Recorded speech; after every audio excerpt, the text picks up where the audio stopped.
আল্লাহ তাআলার রহমতে আমরা আশা করছি আল্লাহ তাআলা আমাদের ভালো ফলাফল দিবে ইনশাআল্লাহ। শিক্ষার্থীরা আমাদেরকে গ্রহণ করবে। শিক্ষার্থীরা আমাদের গ্রহণ করলে আমরা শিক্ষার্থীদের জন্য যে ইশতেহার দিয়েছি সেই ইশতেহার অনুযায়ী সর্বোচ্চ কাজ করব ইনশাআল্লাহ। অনুভূতির কথা যদি বলেন, যে অনুভূতি সকল শিক্ষার্থীর মতো আমারও অনুভূতি একই, যে আমরা যে অনুভূতি পাচ্ছি এই অনুভূতি আমরা 35 বছর পর পাচ্ছি। 35 বছর পর একটা অনুভূতি পেলে যেরকম অনুভূতি হয় সেই অনুভূতি আমার হচ্ছে।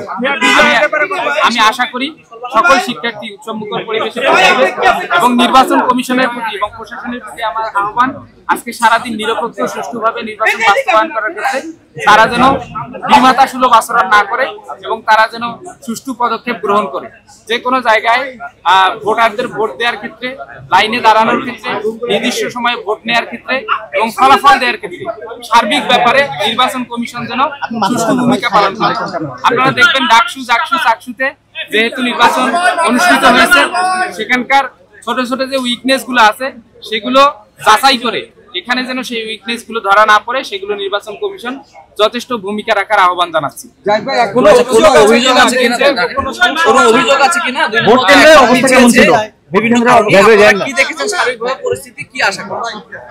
ভোট কেন্দ্রের অবস্থা আলহামদুলিল্লাহ এখন পর্যন্ত ভালোই দেখছি।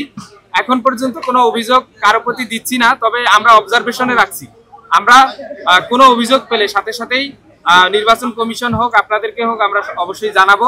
নির্বাচন কমিশন এবং অন্যান্য দল মত সবাই যারা নির্বাচনে অংশগ্রহণ করেছেন সকল প্যানেলকে আমি আহ্বান জানাবো আচরণ বিধির প্রতি খেয়াল রেখে এবং নির্বাচনের যে ধারা সেই ধারার প্রতি খেয়াল রেখে সুষ্ঠুভাবে যেন নির্বাচনটা সম্পন্ন করার ক্ষেত্রে আমরা সবাই ভূমিকা রাখি।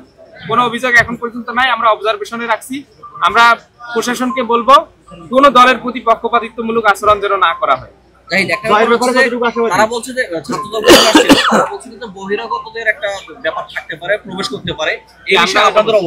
আমরা একই অবস্থান, বহিরাগত যেন কোনোভাবে এই ক্যাম্পাসে ঢুকতে না পারে। বহিরাগতদের আমরা যে নির্বাচন কমিশনকে বলবো, প্রশাসনকে বলবো যে নির্বাচনী যে ধারা বহিরাগত প্রবেশ নিষেধ সেটা যেন সুষ্ঠুভাবে বাস্তবায়ন করার ক্ষেত্রে তারা ভূমিকা রাখে।